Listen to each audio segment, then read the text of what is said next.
소망합니다.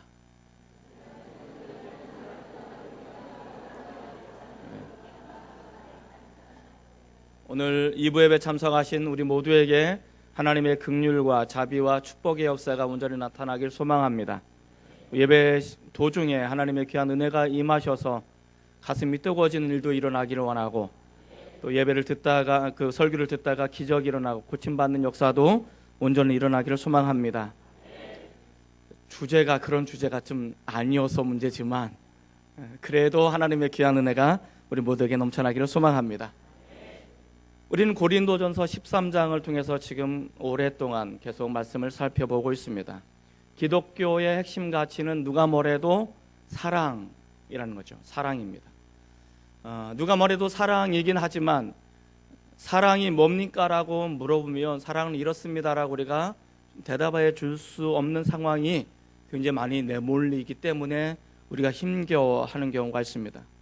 이 사랑이 핵심 가치이긴 하지만 이 핵심 가치인 사랑이 너무 피상적이거나 혹은 우리 입술로 너무 남발이 되어서 입술로는 번드르르하게 사랑이 외쳐지지만 실제적인 삶 속에서 그의 손길을 통해서 그의 눈물을 통해서 사랑이 실천되지 못하는 그런 안타까운 현실 속에 우리가 놓여져 있는 것은 사실인 것 같습니다.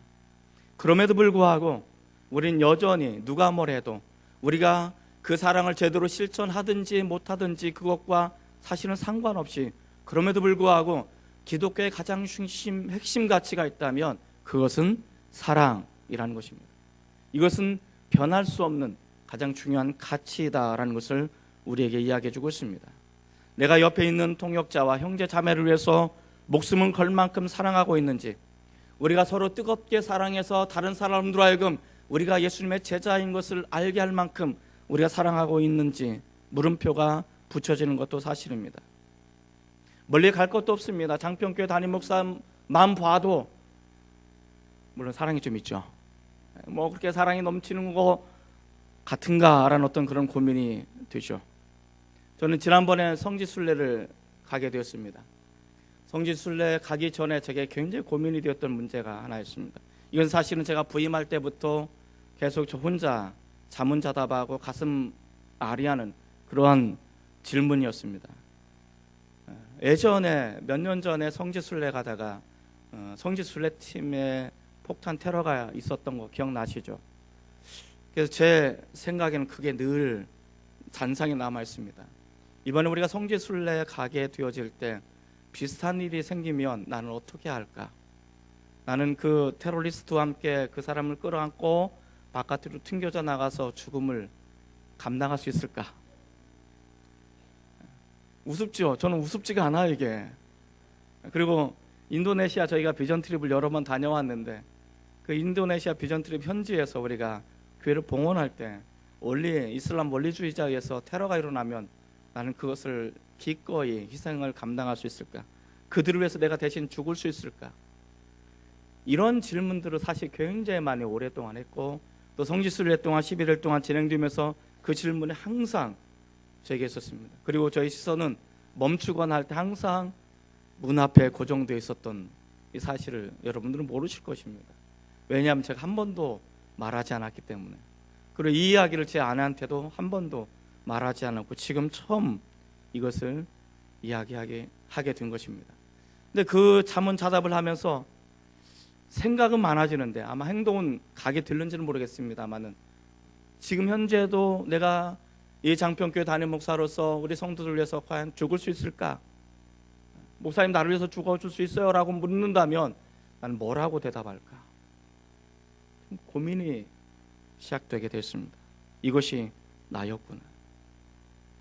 아직도 부족하고 미흡한 점이 있고 우리 목사님 정말 예수님을 닮아서 사랑이 너무나 많아 라고 하기에는 너무나 역부족인 부족한 부분이 너무나 많아서 그 사랑을 갖다 붙이기가 그 말이 아까울 정도의 모습이 내 모습을 발견하게 되어집니다. 그럼에도 불구하고 우리는 다시 사랑에 대해서 이야기할 수밖에 없습니다. 그것은 내가 완벽해서도 아니고 나는 여전히 부족하고 왜곡되어져 있고 아직도 내가 여러분들 위해서 죽을 수 있습니다라고 저는 말하지 못합니다. 그렇지만 그럼에도 불구하고 이 사랑을 할 수 있는 근거가 있다면 그것은 나를 사랑하시고 나를 위해서 십자가에 죽으신 그 예수님의 사랑이 있기 때문에 그렇습니다. 다른 것은 사실 잘 모르겠습니다. 그러나 분명한 것은 예수님께서 나를 구원하시기 위해서 이 땅에 오셨고 모진 고난과 박해를 받으셨고 그분이 십자가에서 나의 구원을 위해서 기꺼이 자신의 몸을 찢기시기까지 매달려 죽으셨던 그 사랑, 이 사랑은 나를 포기할 수 없는 사랑이라는 것을 제가 알기 때문에 그렇습니다. 이 사랑을 제가 알기 때문에 이 사랑을 조금이나마 함께 나누고 고민하고 갈등하기 위해서 이 말씀을 나누게 되어집니다. 제가 좋아하는 가스펠송 중에 이런 가스펠송이 있습니다. 나의 삶의 한 절이라도 나는 주님을 닮기 원합니다. 우리가 인생을 살 때 얼마만큼 살는지 모르겠지만 이것을 가사로 만든다면 몇 절, 몇십 절, 몇백 절이 나올지는 모르겠지만 정말 중요한 것은 몇백 절이라 할지라도 그 한 절만이라도 수많이 불려지는 그 노래들, 가사들, 수많은 절들이 있지만 그 한 절만이라도 나는 정말 주님을 닮고 싶습니다. 이 가사가 저의 마음이고 이것이 이 사랑을 통해서 무수히 많은 사랑이 있고 우리가 이상적으로 보여지는 사랑이 있고 이 많은 사랑들이 이야기되어지지만 하나님 나 그거 못합니다. 그럼에도 불구하고 하나님 나를 여전히 포기하지 않고 사랑하셨던 이 사랑을 가지고 그나마 내가 작은 부분 하나만이라도 이 사랑을 좀 실천하며 살아갔으면 좋겠습니다 라는 것이 저의 실제 고백입니다. 이 고백이 저와 여러분의 고백이 되었으면 좋겠습니다. 이 사랑이 어떤 사랑인지를 좀 더 보도록 하겠습니다. 첫 번째는 사랑은 모든 것을 참습니다. 따라해 볼까요? 사랑은 모든 것을 참습니다.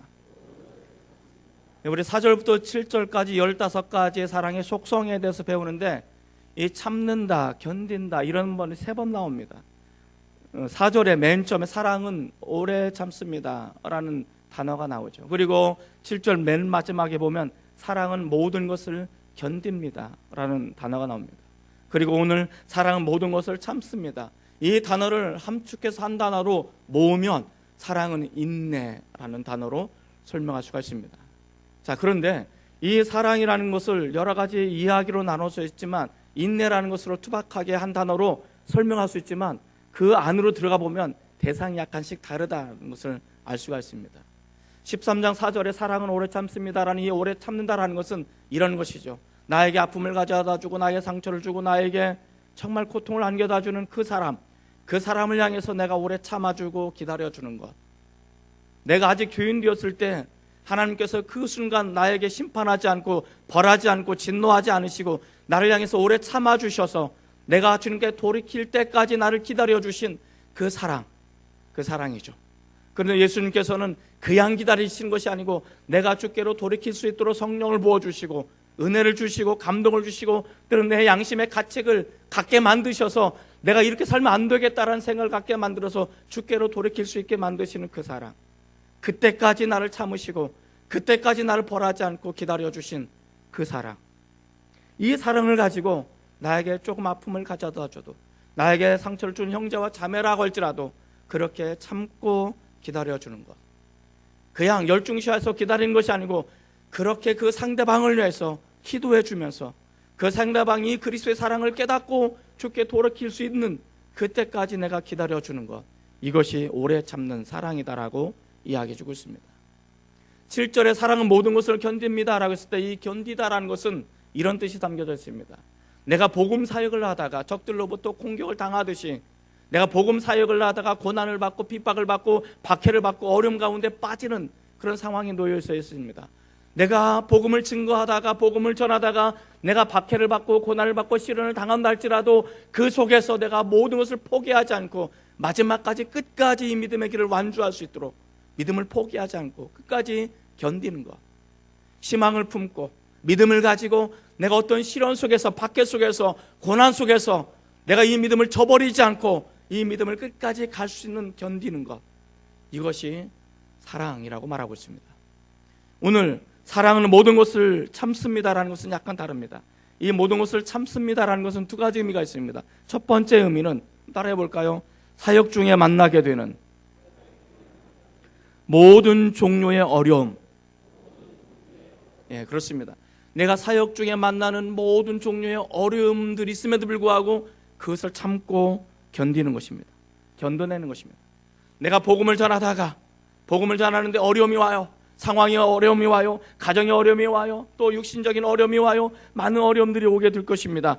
그러나 복음을 증거하다가 만나게 되는 수많은 어려움들이 내게 다가온다 할지라도 그 어려움 때문에 내가 이것을 포기하는 것이 아니고 중대에 돌아가는 것이 아니고 그럼에도 불구하고 모든 것을 참아내는 것, 참을 수 있는 것, 견디는 것.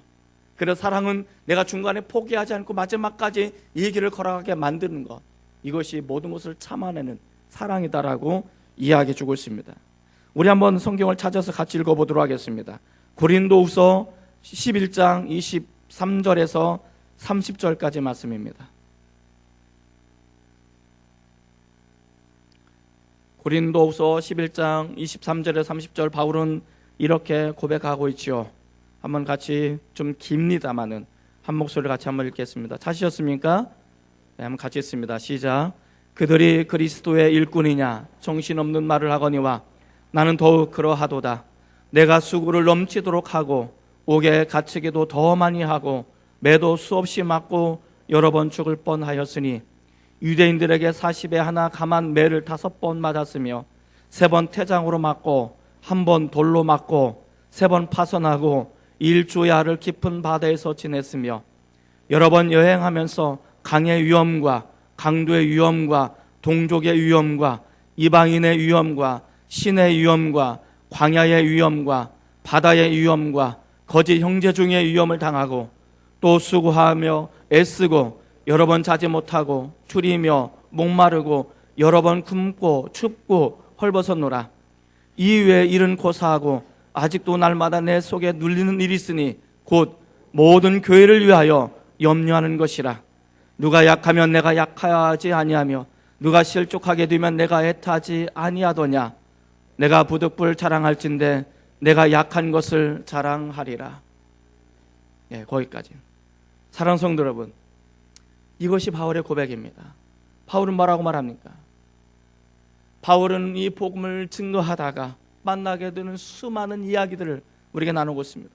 복음을 전하다가 바다의 위험과 굶주림과 춥고 배고프고 동족의 위험, 또 이방인의 위험, 수많은 위험들 속에 그 위험의 많은 종류들이 바울을 덮치고 있지만 바울은 모든 사랑을 가지고 예수님의 사랑을 가지고 그 많은 상황 속에서 그 믿음의 길을 포기하지 않고 사역의 길을 포기하지 않고 모든 것을 참고 견디게 되었던 것입니다. 이것이 그리스도의 사랑이라고 이야기해 주고 있습니다. 두 번째 의미는 이런 의미가 있습니다. 따라해 볼까요? 우리가 신앙생활을 하면서 만나게 되는 어려움들, 우리가 신앙생활하면서 만나게 되는 많은 어려움들이 있습니다. 믿음을 가지고 이 땅에 살아가게 될 때 만나게 되어진 여러 가지 어려움들, 여러 가지 상황들이 있습니다.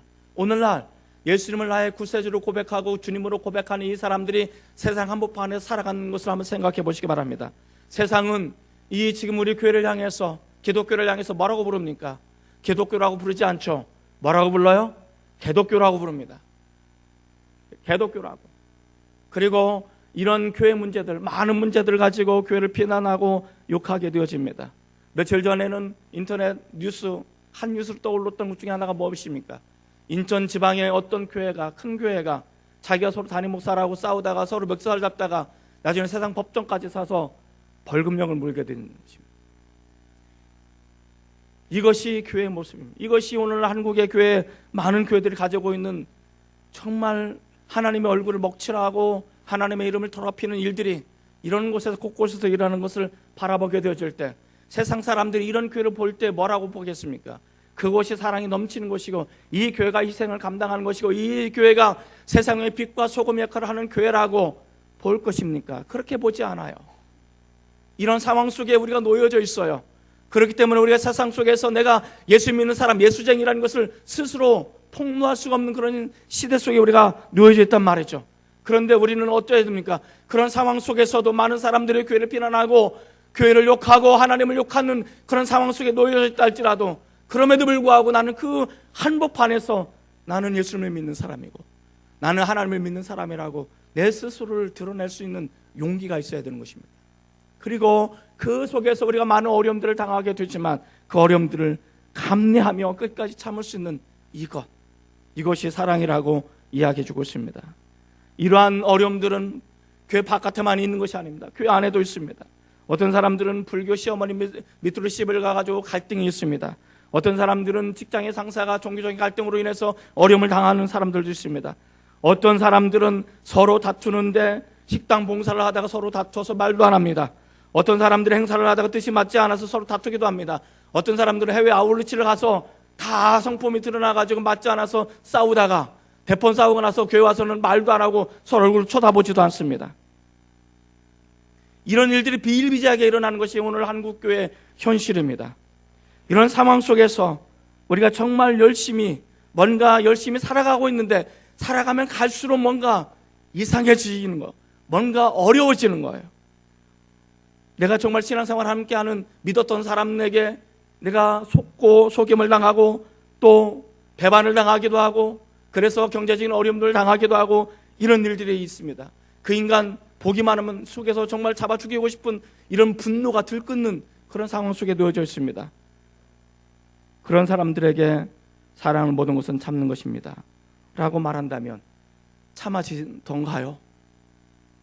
참아져요? 참아지지 않죠. 더 분노가 일어나고 더 미움이 일어나고 내가 도대체 뭐가 뜻은 밥 먹고 와서 이렇게 할 것인가라고 많은 사람들이 이야기할 수 있습니다. 그런 상처, 아픔과 어려움들이 그 때문에 우리가 때로는 이 믿음의 길을 가다가 포기하는 경우도 종종 있으십니다. 그런데 한번 생각해 봅시다. 정말 한번 생각해 봅시다. 예수님께서는 이 땅에 오셨을 때 정말 수많은 어려움을 당하셨고 박해를 당하셨습니다. 나를 위해서 십자가에 죽으셨습니다. 여전히 나를 사랑하신다고 말씀하십니다.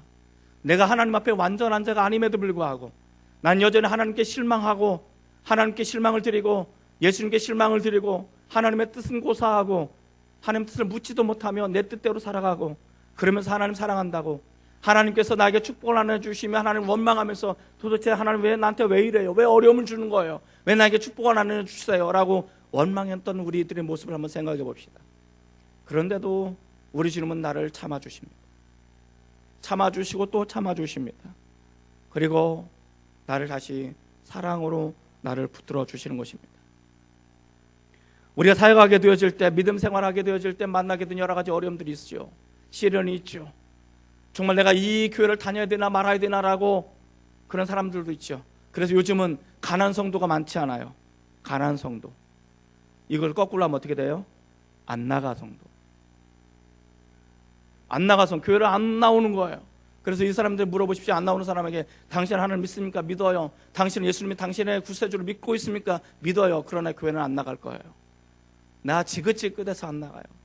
그런 교회 내가 도대체 왜 나가야 돼요? 나 안 나가요. 이런 사람들이 점점 많아지는 것이 현실입니다. 그러나 그럼에도 불구하고 우리 한 번 더 생각해 보자는 거죠. 그럼에도 불구하고 우리 한 번 더 생각해 보자는 거죠. 하나님께서 예수님을 이 땅에 보내신 그 사랑, 예수님께서 자신의 모든 것을 죽기까지 사랑하셔서 나를 품고 나를 사랑하신다는 그 사랑, 그 사랑이 여전히 내 안에 머물러 있다면 우리가 가야 될 이 길을 못 갈 수는 없는 것입니다. 우리는 여전히 이 길을 가야 되는 것입니다. 예수님의 그 십자가의 사랑이 내 안에 머물러 있다면 그 어떤 것도 우리를 갈라놓을 수 없는 것입니다. 하나님과 우리 사이에서 갈라놓을 만큼 그렇게 이것이 위대하지 않습니다. 우리가 믿음 생활하면서 만나게 된 여러 가지 어려움들, 시험들, 여러 가지 이런 시련들, 이것이 내가 하나님의 사랑을 가지고 십자가의 사랑을 가지고 이 믿음의 길을 걸어가는 것을 포기할 만큼 그렇게 이 문제들이 위대하지 않는다는 것입니다. 생각해 보십시오. 한번 이렇게 생각해 보십시오. 내 자존심이 있죠. 저도 자존심 있어요. 목사로서 자존심이 있고 인간으로서 자존심이 있어요. 그런데 이 자존심이 예수님의 십자가 앞에 섰을 때 필요한가요? 이 자존심이 예수님의 십자가 앞에 놓여졌을 때 내 자존심을 내세울 이유가 있을까요? 아니요. 이 자존심은 쓸데없는 거예요. 십자가 앞에서 천하에 쓸데없는 것이 내 자존심입니다. 이것은 아무것도 아니에요. 그런데 우리는 내 자존심 이거 세우고 하나님께 세우기 위해서 내 자존심 상처 이거 받은 거 어떻게 하기 위해서 우리가 주님이 나를 위해서 십자가 죽으신 그 사랑까지 포기하면서까지, 우리 주님께 나를 위해서 그 사랑의 길을 걸어가는 이 믿음의 길을 우리가 포기하면서까지 우리가 그 사람을, 하나님의 사랑을 희생할 이유가 있겠느냐는 거죠. 없습니다. 그 어떤 것도 예수님의 십자가 사랑 앞에는 다 녹아지는 거예요. 다 없어지는 거예요. 내 자존심도 없어지고, 상처도 없어지고, 분노도 없어지고, 다 용광로와 같은 십자가의 사랑 앞에 이 모든 것은 다 없어지는 것입니다. 그럴 때 우리는 참을 수 있는 거예요. 그럴 때 우리는 견딜 수 있는 거예요. 여러분, 내가 견딜려면 어떻게 됩니까? 내가 견딜려고 견디고 참으면 어떻게 됩니까? 병이 돼요. 병이 돼요. 그 사실은 목사들은 한 가지씩 병 다 가지고 있어요. 참으면 병이 되는 거예요. 그런데 내가 참으려니까 병이 되는 거예요. 십자가의 사랑 앞에 녹아지면, 그 예수님의 십자가의 보혈 앞에 내가 내세우면, 그 복음 앞에, 예수님의 그 뜨거운 사랑 앞에 내가 풍덩 당겨지면 내가 참는 거 아무것도 아닌 거예요. 내 자존심 아무것도 아닌 거예요. 이것이 예수님의 사랑입니다. 이 예수님의 사랑을 가지고 모든 것을 참아내시는, 그래서 믿음의 길을 포기하지 않고 묵묵히 그 길을 걸어가시는 저와 여러분 되시기를 주의 이름으로 축원을 드립니다. 두 번째, 사랑은 모든 것을 참습니다. 따라해볼까요? 사랑은 모든 것을 믿습니다. 저까지 헷갈리는 이제. 자, 모든 것을 믿는 것입니다. 자, 여기서 사랑은 모든 것을 믿는다. 이 믿음의 대상이 하나님이 아니라는 것입니다. 우리는 이것을 지금까지 이렇게 이해했는지 모르겠습니다. 주님, 내가 어떤 어려움 속에서도 내가 주님을 신뢰하고 주님의 믿음을 포기하지 않고 이 길을 걸어가겠습니다. 그런데 여기서 말하는 모든 것을 믿는 것은 그것이 아닙니다. 나와 함께 이 길을 걸어가는, 나와 더불어 이 믿음의 길을 걸어가는 그 형제를 향해서, 그 자매를 향해서 끝까지 믿어주는 것을 의미합니다. 이것이 사랑은 모든 것을 믿어주는 것입니다. 한번 옆에 사람 보시고, 얼굴을 보시고, 옆 사람 얼굴 보시고 그렇게 한번 축복해 주시기 바랍니다. 나는 당신을 끝까지 믿어줄 거예요.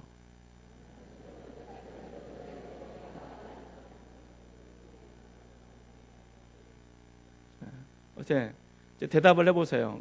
옆에 사람이 나를 끝까지 믿어줄 것 같은데 믿어줄 것 같아 하는 것 같아요? 믿어줄 것 같아요? 정말요? 순 거짓말. 아니면서. 자, 그러나 사랑은 어떻게 해요? 모든 것을 믿어주는 거예요. 끝까지 믿어주는 거예요. 이것이 사랑인 거예요. 한번 따라해 봅시다. 믿음의 길을 걸어가는 믿음의 공동체 형제자매들을 끝까지 믿어줍시다. 이것이 끝까지 믿어주는 사랑인 것입니다. 어떻게 하면 이런 끝까지 믿어주는 사랑을 실천할 수 있을까요? 함께 신앙생활하다 보면 뜻이 안 맞고 마음이 안 맞고 자란 상황이 다르고 배운 것이 다르고 삶에 처한 상황이 다르고 생각이 다 다른데, 다 다른 것들로 인해서 상처가 나고 다툼이 나고 분열이 일어나는데, 그래도 어떻게 상대방을 향해서 끝까지 믿어줄 수 있을까? 우리는 이렇게 고백할 수 있습니까? 내가 당신을 위해서 죽어줄 수 있습니다. 내가 당신을 위해서 기꺼이 내 모든 전산을 내놓을 수 있는 용기가 있습니다. 내가 당신을 위해서라면 그 어떤 희생도 감당할 수 있습니다 라는 이 사랑은 없죠. 없죠. 다시 한번 옆에 사람을 보시고, 내가 이 사람을 위해서 내 전 재산을 내놓을 수 있겠을까요? 천만에 만만해. 너 안 되죠. 내가 이 옆에 있는 사람을 위해서 정말 함께 이 길을 걸어가는 이 공동체 형제를 위해서 내가 정말 죽을 똥 살 똥 모든 것을 희생할 수 있는 그 삶을 내가 살 수 있겠습니까? 너 목사님, 너무 이상한 말 하지 마세요. 어려워요. 안 되죠. 참 이게 힘든 거예요. 그래서 하나님께서 이런 상황 속에 있을 때 모든 것을 믿어주라고 했는데, 믿어주면 내가 이 사람을 위해서 모든 것을 포기하고 희생할 수 있는데 이게 안 되는 거예요. 어떻게 하면 이런 사랑을 할 수 있을까? 어떻게 하면 상대방을 정말 믿어줄 수 있는 사랑을 내가 할 수 있을까? 우리는 사랑을 고사하고 상대방으로 인해서 아픔과 상처를 받은 경우가 많죠. 성경은 그러한 일들이 얼마든지 일어날 수 있다고 말합니다. 우리가 초대교회를 이상적인 교회로 보고 있습니다. 초대교회가 참 아름다운 교회다. 그런데 성경을 읽다 보면 초대교회가 결코 아름답지 않아요. 얘네들이 얼마나 박통 터지게 싸우는지 몰라요. 얼마나 지가 잘났다고 우기는지 몰라요. 사랑이라는 건 눈금만큼도 찾아볼 수 없는 것이 초대교회예요. 서로 싸우고 미워하고 분열하고 이것이 초대교회예요. 그런데 그럼에도 불구하고 이 초대교회가 우리에게 이상적인 교회로 비춰지는 이유가 뭘까? 사람이 모이는 그곳에서는 언제든지 상처가 있고 아픔이 있고 다툼이 있을 수 있다는 것입니다. 그런데 정말 문제는 그 다음의 문제입니다. 그 다음에 우리가 이것을 어떻게 할 것인가? 우리 안에는 이런 고통도 있고 이런 어려움도 있고 이런 아픔도 있는데, 그렇다면 믿음의 공동체가 그 다음에 우리는 어떻게 할 것인가? 이것이 문제인 거죠. 초대교회는 이것을 극복해 나가기 시작하는 거예요. 믿음을 가지고 이것을 극복해 나가면서 뭐라고 말하냐면, 내가 당신을 미워하고 당신과 싸웠지만 그럼에도 불구하고 나는 당신을 끝까지 믿어주겠습니다. 당신을 끝까지 지지하고 당신을 신뢰하겠습니다. 하나님께서 언젠가 당신을 통해서 위대한 역사를 만들어갈 것을 나는 믿습니다. 언젠가 하나님께서 당신에게 임하셔서 당신을 통해서 놀라운 일들을 해나갈 것을, 하나님의 기적과 같은 역사를 만들어 나갈 것을 나는 믿고 의지하고 지지합니다. 하나님께서는 그런 일들을 당신을 통해서 일어날 것을 나는 믿습니다. 그렇기 때문에 난 당신을 믿습니다. 이거예요. 현재 당장을 바라보는 것이 아니고 언젠가 미래, 지금 당장은 아무런 일도 일어날 수 없고 기대할 수 없는 그런 상황 속에 놓여졌지만, 언젠가 하나님께서 그 사람을 붙들어 주실 때, 언젠가 하나님께서 그에게 놀라운 역사를 만들어 나가실 때, 성령 충만하게 하실 때 하나님께서 이 사람을 통해서 위대하게 쓰실 것을 나는 믿는 것, 믿어주는 것, 이것이 사랑이라는 거예요. 우리는 이것을 예수님을 통해서 우리는 살펴볼 수 있습니다. 예수님께서 십자가에 달리기 전 마지막 날 밤에 제자들을 불러 모아놓고 마지막 식사를 하시면서 담소를 놨습니다. 이렇게 말합니다. 오늘 밤 누군가가 나를 배반할 것이고 너희들은 다 나를 떠날 것이고 도망칠 것이다. 그때 한 사람이 이렇게 말합니다. 주님, 무슨 당치도 않은 말씀을 그렇게 거침없이 하십니까? 말도 안 됩니다. 비록 그런 일이 있다 할지라도, 여기 있는 인간들은 당신을 다 버리고 도망할지라도 나는 결코 그리하지 않을 것입니다. 나는 당신과 함께 죽을 것입니다. 라고 말했더니 이 인간이 몇 시간 되지도 않아서 예수님을 부인하는데, 어떻게 부인하는지 아십니까? 나는 저 양반을 모릅니다. 난 저 사람을 모릅니다. 내가 만약에 저 사람을 안다면 하나님께 나에게 천벌을 내릴 것입니다. 나는 저 사람 절대 모릅니다.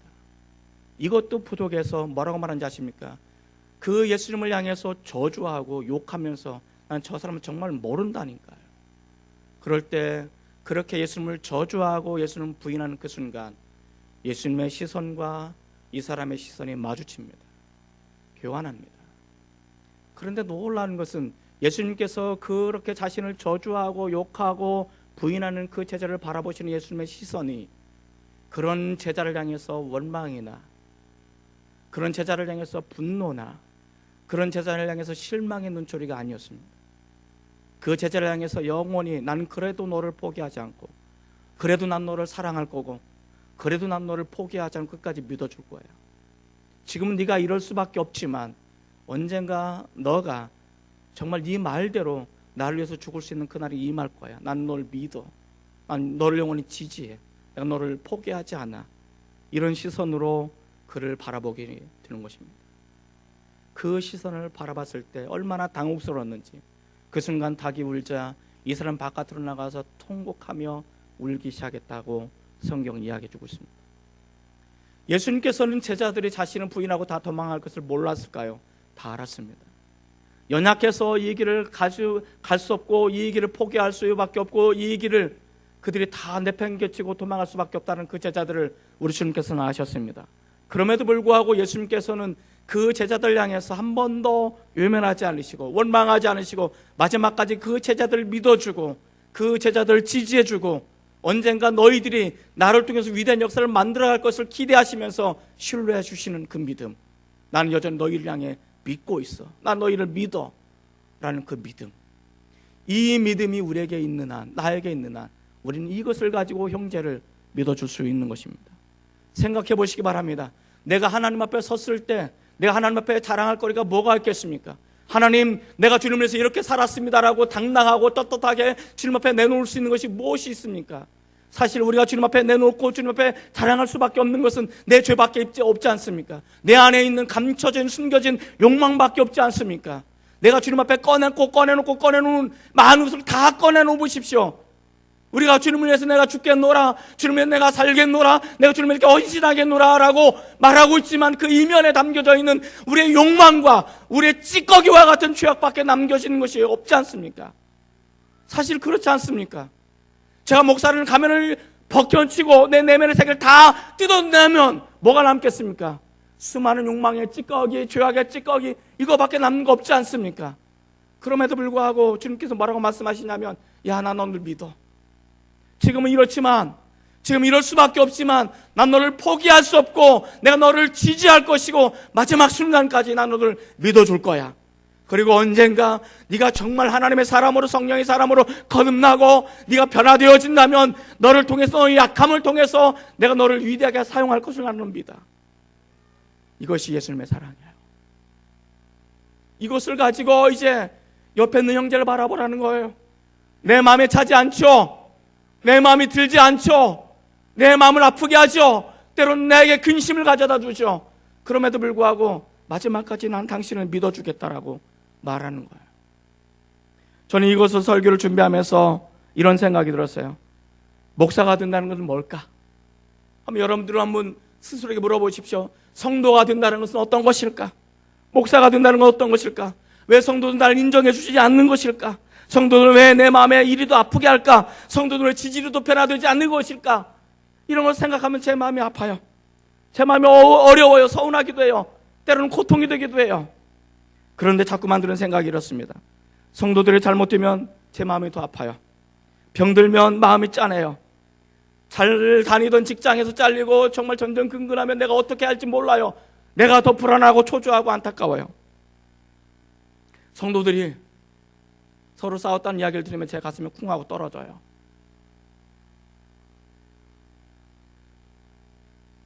성도들이 잘 됐으면 좋겠고 믿음으로 변화되어서 주님께서 원하시는 길을 갔으면 좋겠고 성도들의 자녀들이 좋은 대학, 좋은 곳에 취직했으면 좋겠고 좋은 사람들을 만나서 알콩달콩 행복한 그리스도의 가정을 꾸리며 살아가는 것이 좋겠다는 생각이 들어요. 그러면서 이것을 하면서 이것이 예수님의 마음이 아닐까?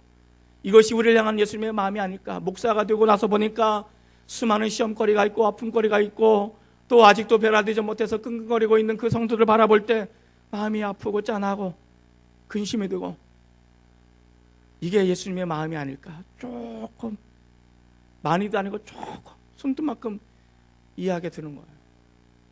그러면서 내가 할 수 있는 것이 뭘까? 여전히 믿어주고 기대해주는 것밖에 없구나. 당장을 보면 실망할 수밖에 없고 당장을 보면 어려울 수밖에 없지만 그래도 언젠가 하나님께서 사용하실 위대한 사람들이라는 것을 저는 믿어요. 언젠가 우리 장평교회가 정말 하나님의 위대한 교회예요. 지금 한국교회가 세상의 지탄의 대상이 되고 욕을 먹고 있지만 언젠가 우리가 바닥을 치고 회개하고 가슴을 찌며 통곡하며 기도할 그날을 기대하고 있어요. 그리고 언젠가 마지막 시대 때 하나님께서는 이 시대를 변화시키고 민족을 치유하고 열방을 변화시킬 수 있는 하나님의 위대한 교우들로 다시 한번 쓰임받게 될 것을 저는 기대하고 있어요. 믿어주는 거. 여러분들의 자녀를 믿어주십시오. 자녀를 믿어주십시오. 안 믿기지만 믿어주십시오. 현재만 바라보지 마시고 언젠가 이 아이들이 하나님의 손에 붙잡혀서 이 아이들이 말씀의 손에 붙잡혀서 성령에 사로잡혀서 변화되어지는 그 순간 이 아이들 통해서 만들어 나가실 하나님의 위대한 꿈을 여러분 바라보시기 바랍니다. 그렇게 되면 우리는 믿어줄 수 있습니다. 이것이 사랑이라고 말하고 있습니다. 지금 현실을 바라보지 마시고 당장을 바라보지 마시고 좀 미래를 바라보시고 희망을 가지십시오. 언젠가 우리 교회를 통해서 언젠가 우리 형제를 통해서 함께 이 자리에 앉아있는 예배 드리는 우리 이 사람들을 통해서 놀라운 일들을 만들어 나가신 하나님을 기대하시면서 믿어주시고 지지해 주시고 기도해 주시기 바랍니다. 그것이 그리스도 사랑이고 하나님의 사랑이고 나를 포기하지 않고 사랑하셨던 예수님의 사랑을 실천하는 길입니다. 이 사랑을 가슴에 품고 기도하시는 저와 여러분이 되시길 주님의 이름으로 축원을 드립니다. 기도하십시다.